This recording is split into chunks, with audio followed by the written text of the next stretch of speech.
President Biden is soaring off to Scotland to be part of a World Climate Summit, and at the same time, energy prices are soaring here at home. He'll be overseas for Halloween, but people all across America will be suffering through the nightmare of high energy costs. And you say, why are they so high? Well, it's because of policies of this administration.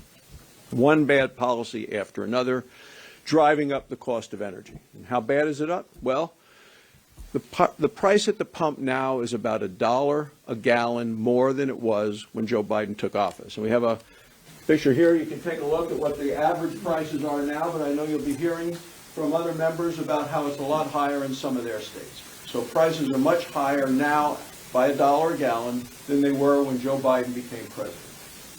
So what does that translate into? Well, it's about $25 every time you fill up your tank. And for a family, for somebody living on a fixed income, that's a pretty big bite and a painful bite out of somebody's paycheck. And that's just the gasoline component of that. That's a 7-year high. We also know that natural gas is now at a 7-year high, and half of the homes in America are heated with natural gas. So all of those people are going to be paying a lot more to heat their homes this winter. So it's really a double gut punch. They say, what kind of policies could this administration and the Democrats have done to cause all these things? Well, Joe Biden bragged about the fact, day number 1 in office, he killed the Keystone XL pipeline. He then put a moratorium on oil and gas leases on public lands, which affect many of our states. And then he went after Alaska. That's the reason that people are paying so much more for energy. It's these policies. So what's the administration decided to do about it? Astonishingly, they're asking OPEC plus Russia to produce and sell us more energy. Hard to believe, but it's on the White House website. The National Security Advisor put it on the website, asking Russia and OPEC to produce more and sell more energy to America. So right now, today, the United States is using more energy from Vladimir Putin's Russia than we are from Alaska. But this is a huge financial jackpot for Putin's Russia, for Iran, as well as from Saudi Arabia. And for what purpose? Well, to me, it's so that Joe Biden and Nancy Pelosi and John Kerry and apparently about 4 plane loads of Democrats can head over to Scotland and wave the white flag of surrender to take us from being a nation that is energy dominant and energy wealthy to a nation of energy weakness and dependence. And now we'll hear from Senator Capito. Thank you. Well, thank you all for being here today, and I think you're going to hear a lot of similarities that we see across our states. One of the things that is influencing this high price of energy, both at the pump or at your home heating, is the inflation. We've seen inflation go up over 5.4%, which is the most it's gone up in 13 years.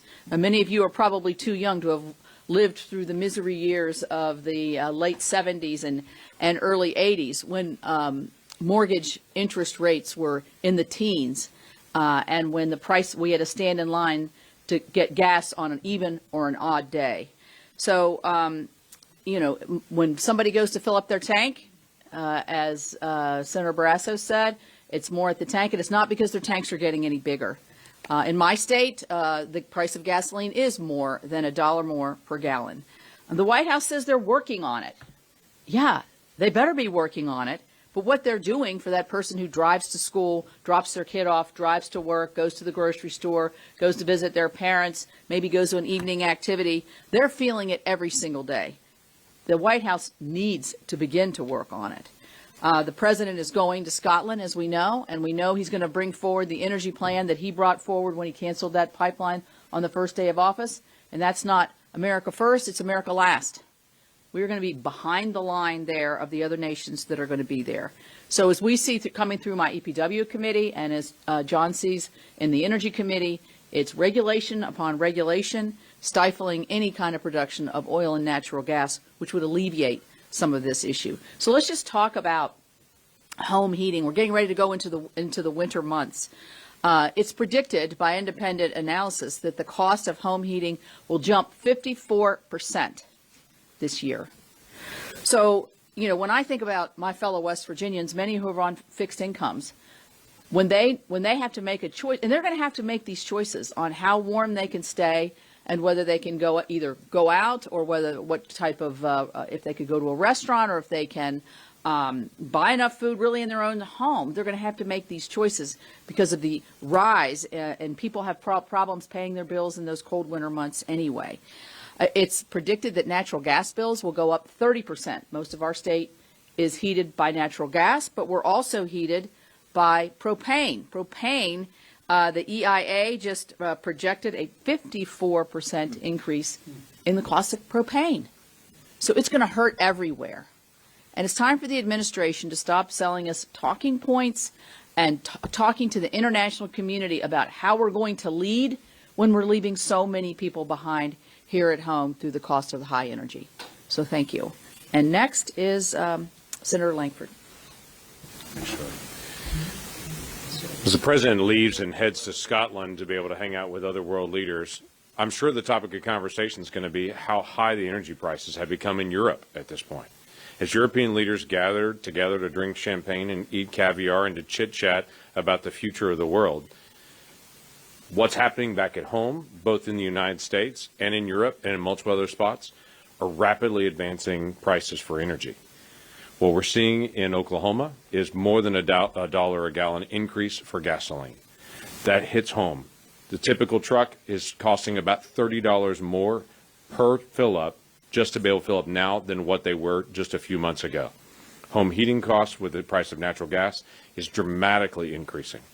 Now, for states like mine that produce a lot of natural gas and a lot of crude oil, you would think, well, you'd be excited about it. Well, I would tell you there's a lot of production that's coming back online and some jobs that are coming back in, and we're grateful to be able to see that.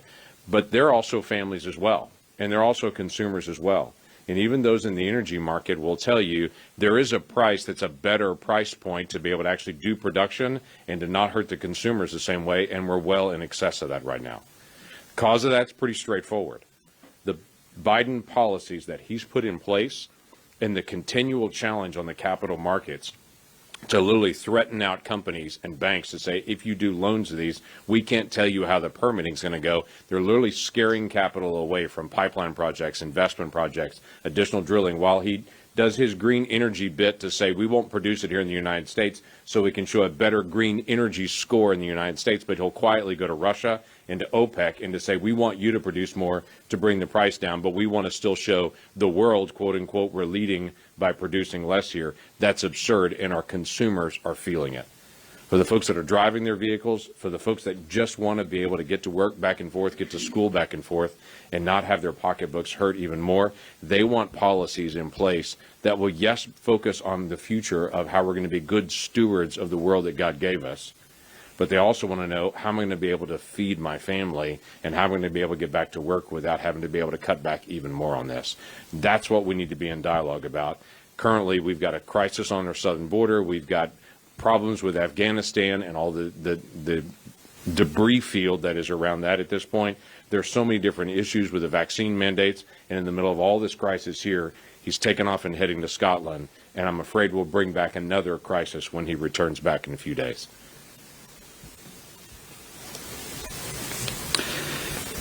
In North Dakota, we're seeing inflation across the board like the rest of the country. So, for example, a gallon of gas since January has gone from $2.27 a gallon to $3.19 a gallon. So more than a 50% increase, almost a dollar increase in the price per gallon.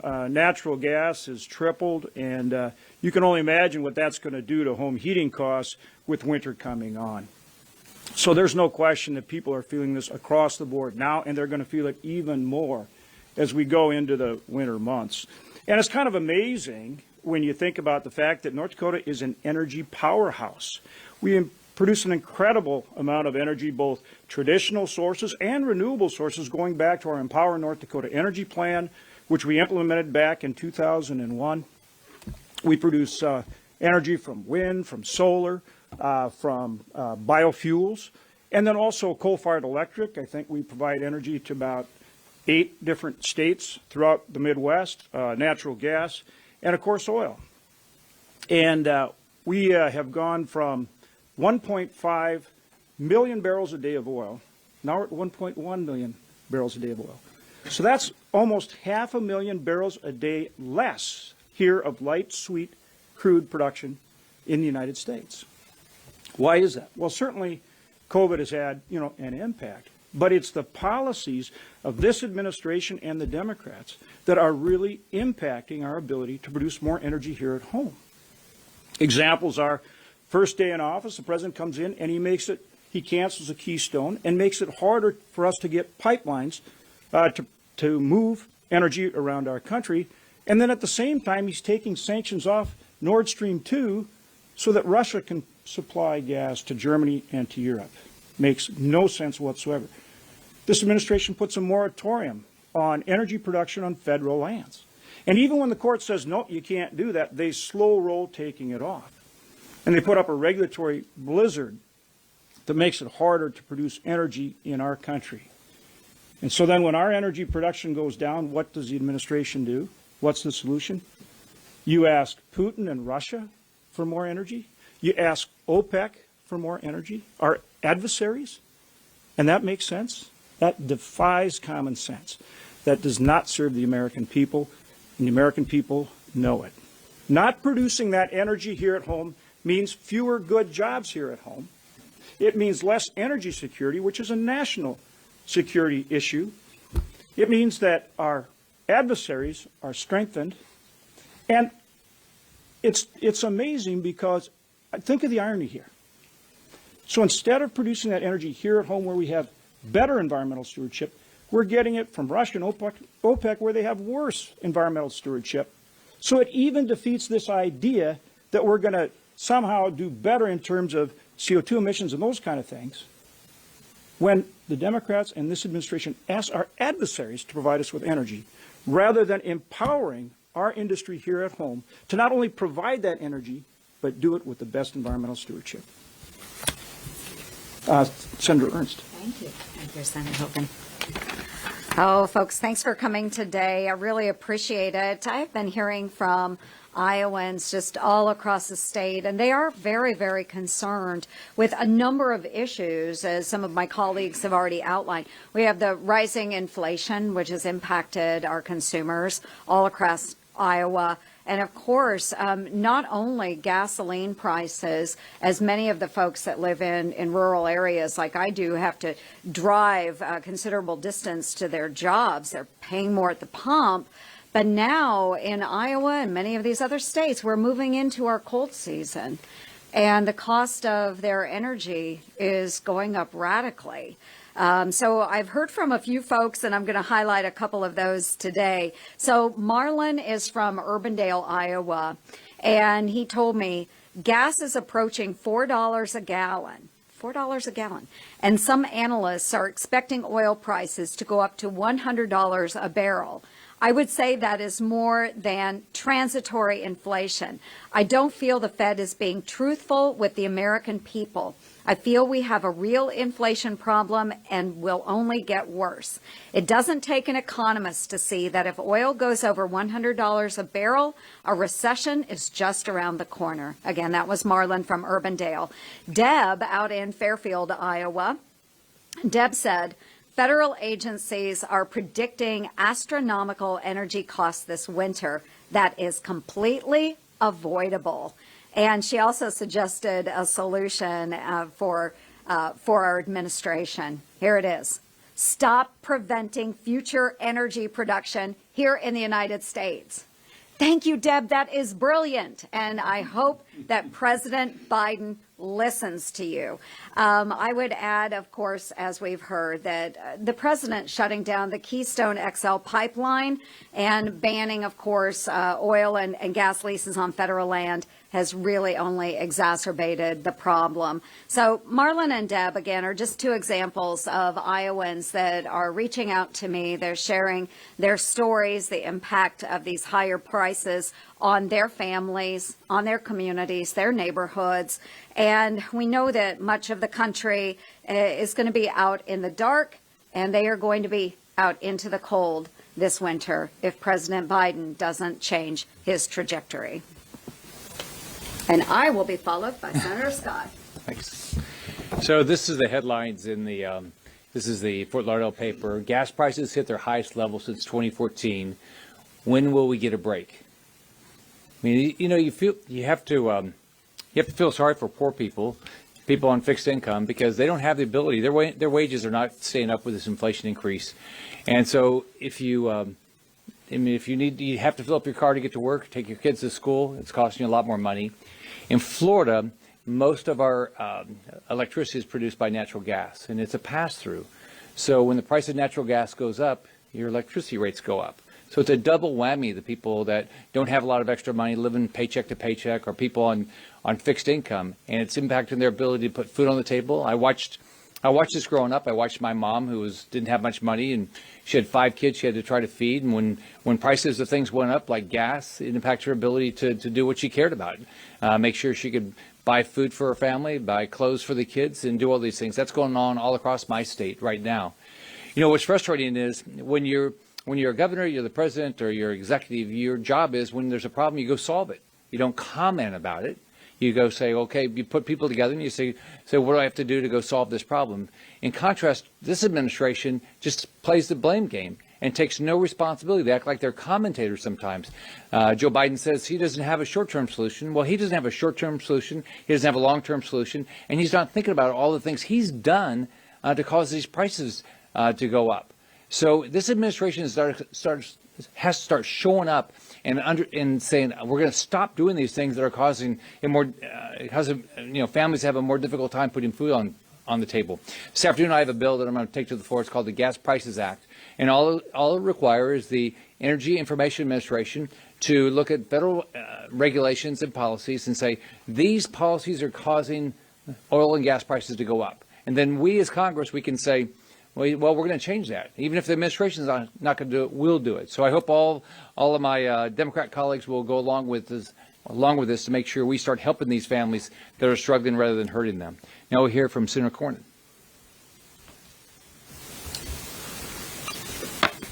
Well, just at a time, as we've seen, where gas prices are going through the roof, natural gas, home heating oil, you name it, we're seeing that the policies of this administration are making things worse, not better, for hardworking American families. And then we're told that President Biden will be flying to Glasgow, Scotland, for a climate change conference, presumably to make more promises about how he's going to further restrict domestic production of fossil fuels here in the United States. Presumably he's going to say, well, we're going to move to more electric vehicles, for example. But I really want to ask people like President Biden from time to time, where do you think electricity comes from? That wall socket over there? Well, it comes from natural gas, it comes from coal, it comes from nuclear power, and it comes from hydro in appropriate circumstances. But they are doing nothing to increase our independence when it comes to being able to produce our own energy here in America. In fact, they are making it harder. They're picking winners and losers. In Europe, they said, sure, the Nord Stream 2 pipeline is just fine. Mr. Putin was happy with that, while he shuts down the Keystone XL pipeline here, making it harder and harder to drill for and to produce more energy here at home. And you've seen the inflation and what the impact of higher prices are having here. Europe is going to have some of the highest electricity costs in recent history. Why? Because they've outlawed nuclear power. They no longer use coal. Meanwhile, I assume China was going to step up and make a commitment, another commitment that they will not keep. They are producing more coal-fired power plant electricity than any other country in the world. They're responsible for 28% of the world's emissions. And of course, if there are emissions being produced in China, it's a global phenomenon. And so it doesn't make any difference what we do to ourselves to restrain our production here if China is going to continue to break its promises and commitments, as will Russia, as will other countries around the world. So we need more affordable and more available energy here at home. It'll produce more jobs. It'll help bring down the prices, and I think make the world less dependent on countries like Saudi Arabia and Russia for our most basic energy needs. Looks like Senator Sullivan. Thank you, John. Well, thank you, everybody. And I think you're getting the message. From day one, this administration is undertaking policies to drive up energy prices on working families and put American energy workers out of work. You've heard it, restricting production, killing pipelines and infrastructure, envoys like John Kerry going to Wall Street and financial institutions saying, don't invest in American energy, then going to China and getting empty promises from the dictators there. We've heard that he's gone to Asian countries saying, don't buy American natural gas. If you can believe that, an American citizen saying that. So these are the policies. We all know them. It's undisputed. Here's a really important question. Love the media to ask this administration. The Biden administration has a lot of smart people. We know that. Is all of this intentional? Is it their goal to actually drive up energy prices and hurt working families? Is that the goal? I believe it is. Let me give you a little evidence. The president in his town hall last week was really nonchalant about a huge issue hitting American working families. But here's more evidence. Just yesterday, National Climate Advisor and czar Gina McCarthy brushed off concerns about the global energy crunch slowing climate action. This is an article from Yahoo Finance.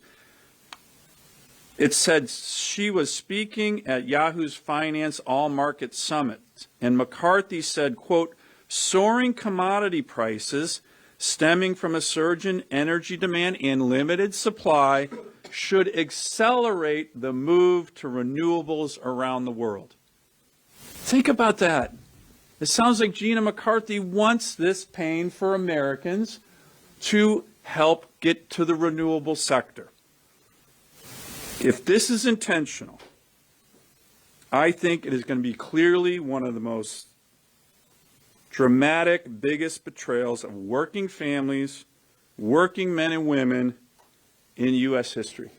Please, our friends in the media, next time you see a Biden administration official, ask them, is it your intention to drive up energy prices so, according to Gina McCarthy, quote, we can accelerate the move to renewables, hit hard-working families so you can go to Glasgow and talk to elites about all that you're doing, supposedly, to get to that spot. We are going to be introducing, a number of us, a much better plan, all of the above energy that can reduce global greenhouse gas emissions, empower workers and families, and we certainly hope that all of you pay attention to that, because it's going to be a much better policy for our country, for our economy, for our national security, and we can do it. We've been doing it until the Biden administration came on the scene. Thank you.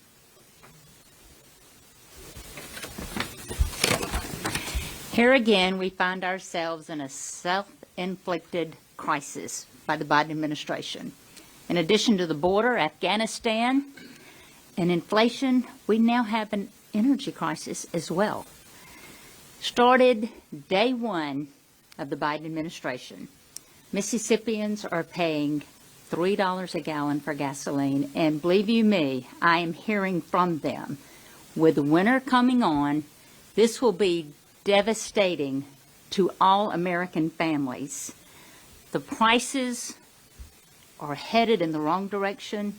The Biden administration is headed in the wrong direction. This reckless tax and spend, with everything in the world, from natural gas to dirt, being taxed, and now we're having to depend on Russia. This is not going to get any better, and if the Biden administration does not reverse these policies. So they are definitely headed in the wrong direction for the American people. It's pretty sad. Thank you. Thank you. We'll try to wrap this up. So much has been said. Let me try to summarize briefly. The Biden administration has an energy policy that's bad for American jobs, bad for the American economy, bad for national security, as it makes us more dependent on foreign sources of energy once again, as well as our allies, more dependent on foreign sources of energy. And it's bad for the environment and bad for the climate because, of course, those foreign sources of energy are not as clean as ours. Just to give you some specifics, natural gas produced in Russia and sent by pipeline to other parts of Europe or to Asian countries basically emits about 50% more greenhouse gas emissions than natural gas produced in the United States and shipped. So it's bad for jobs in the economy in the United States. It's bad for national security. And it's bad for the climate. Other than that, it's a hell of a good idea. I mean, so I think someone was being kind. I think it was Dan when he said that the Biden administration has a lot of smart people. I'm not sure. I'd prefer that they be ignorant than be evil. But they do need to be accountable for what's happening. And here's the really sad part in the United States. As a couple of weeks ago, a few weeks ago, the Energy Secretary said, in response to a question from one of your colleagues, that presidents don't set gas prices, markets do. But policy determines market reaction. Every bad policy has a negative reaction in the marketplace. Shrinking of supply while growing demand with an influx of a whole bunch of free money creates inflation. But I think the worst part about inflation, energy inflation, is that on top of all the other inflation, which comes naturally with the same market forces, energy inflation raises the price of everything. Everything that we grow, everything we produce, everything we manufacture, everything that we ship, whether we ship it in or we ship it out. We have a better plan. Senator Sullivan mentioned that we're going to be outlining some things going forward. I think it's important to have solutions to the problems, but right now the problem's obvious, and that is the deliberate policies of the Biden administration in an effort, evidently, to transfer their climate guilt to polluters. We're happy to take some questions. Yes. This is all happening while your colleagues on the other side of the aisle are discussing legislation, while we expect the climate provisions to scale back to get Senate Manchin on board. There will be provisions in there aimed at reducing emissions. What is your prediction of the effects of that legislation on the market? Well, the effect, if they were able to pass that legislation, which I think would be bad across the board, I think you'd see even more expensive prices of things, not just energy, but across the board. It would accelerate inflation, and it's been fun to watch Larry Summers debate Janet Yellen about that very concept, because, of course, Larry Summers is an economist. It was with both the both the Obama as well as the Clinton administration. You'll see a much higher cost of energy. I think you'll have much less reliable energy. We see what happens in California, where they have the highest energy costs in the country, and they have the most unreliable grid. So, you talk about the kind of rolling blackouts they've had there with a lot of their mandates. I think you're going to see higher costs and less reliable energy if they're able to pass what every one of us is here trying to stop. John, Leanne. Go ahead. Sure. I really want to underscore just how radical this policy direction that the Democrats and Biden are taking. If you look at the history of our country, every president, Democrat, Republican, every Secretary of Energy, every Secretary of the Treasury, by the way, have always been about more energy, energy independence, more resource development, because as was earlier stated, we have the highest standards on the environment of any place in the world. And the fact that, I'll give you one example in my discussions with Janet Yellen during the confirmation process. Will you commit, like every Secretary of the Treasury since Alexander Hamilton, to push for a robust, all-of-the-above energy sector? The Secretary of the Treasury, for the first time in American history, would not commit to that. That's why I voted against her. So this is policy that is a sharp break from any other policy, previous administration in the history of the country. And I think it's really important to underscore that, and we're seeing the negative impacts on so many Americans. But this is radical, and it's a shift from literally any previous administration in U.S. history. Let me add something as well. In essence, that's a tax and spend policy that will actually increase the inflation that we're seeing right now.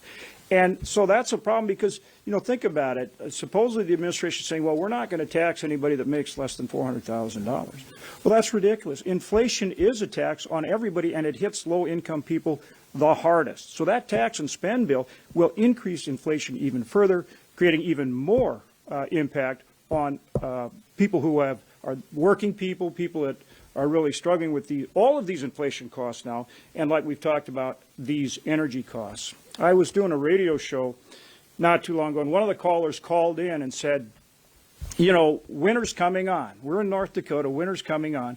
He says, what am I supposed to do? Should I buy food or heat my home? But it's looking like that's the challenge I'm going to have. And that tax and spend bill will just make it worse. And I believe the American people know that. Does it get cold in North Dakota, John? It sure does in the wintertime. Leanne. So it's clear that inflation and cost is your immediate concern. Is emissions overall also a concern, and what is the right balance then? Yeah, well, we believe.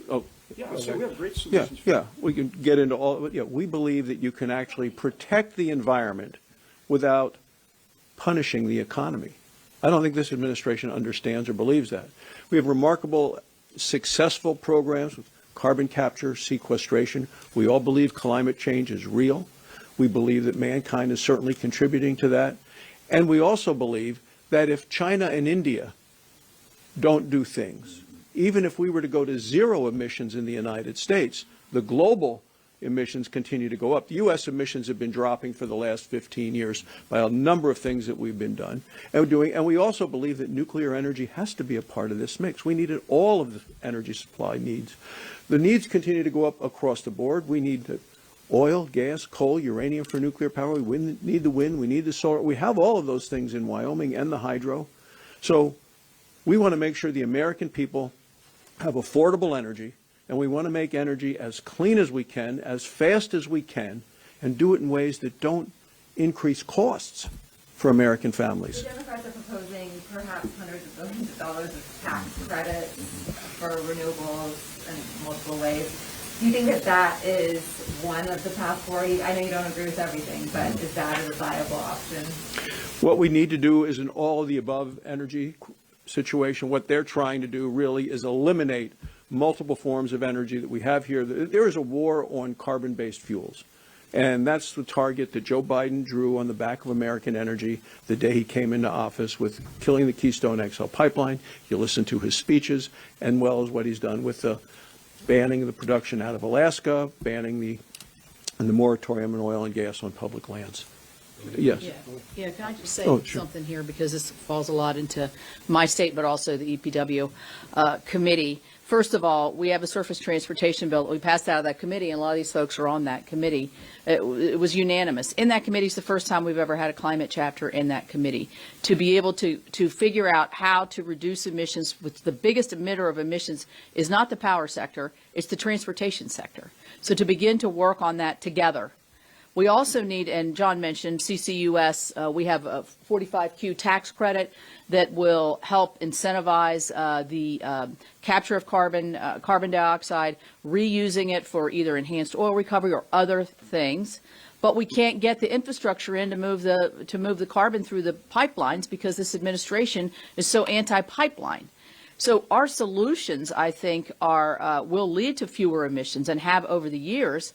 But we have to have the infrastructure to move forward on these things, and we're stymied at that as well. And if I can just add, like I said, we're going to be rolling out an agenda that we believe addresses these issues, but it's building on what is already working. You know, the Secretary of Energy was in North Dakota recently, and she said that the United States doesn't have the moral authority in terms of our policies to stand up to China on these issues. That's absolutely incorrect. From 2005 to present, the United States has reduced our emissions by almost 15%. That's more than any other major economy in the world by far. The estimates are of increasing global greenhouse gas emissions globally are almost going to come 100% from non-OECD countries. So you look at where we are declining dramatically. Why? Because of the revolution in natural gas. That is a fact. So a big part of our plan is to continue to focus on what is working. If we are exporting more LNG to countries in Asia, India, China, Japan, Korea, we're already exporting to all of those countries right now. A dramatic increase in those exports of clean burning American natural gas will have a dramatic impact on lowering global greenhouse gas emissions. That's a fact. So these are the kind of things we think we can do in terms of all of the above, but to address the global greenhouse gas emissions issues, we just think it's much more effective, and it's already working. Already working. We just need to build on it. Can I just, one point along those lines, Leon, because you ask a really important question. It's easy, right now it's easy to be against everything Biden's doing because it's so awful. But if we would focus less on getting to zero in the United States, zero greenhouse gas emissions or zero, net zero by 2050, and focus more on bringing down global emissions, say 40%, and putting the pressure, whether it's through trade deals and geopolitical, pressures and carrot stick things. If we bring down global emissions 40% by 2050, it's a much greater reduction than the United States unilaterally disarming our own economy. Just one example. I think we focus more on the global problem and not so much on our unilateral disarmament. And we'll have 4 answers for you, too. Well, this shows the passion on this issue. I mean, we had 10 senators that showed up, and 10 of them stayed for the beginning of the questioning, and then we still have 4 here. But this will be the last question because we're in the final minutes of the third vote. Yeah, and kind of going off what Senator Kramer said, you guys have lamented that President Biden is going to this Glasgow conference and what he might say at the conference. In the world where the president took your advice, what message do you want him to deliver at the conference, and what would be a positive outcome from this in your eyes?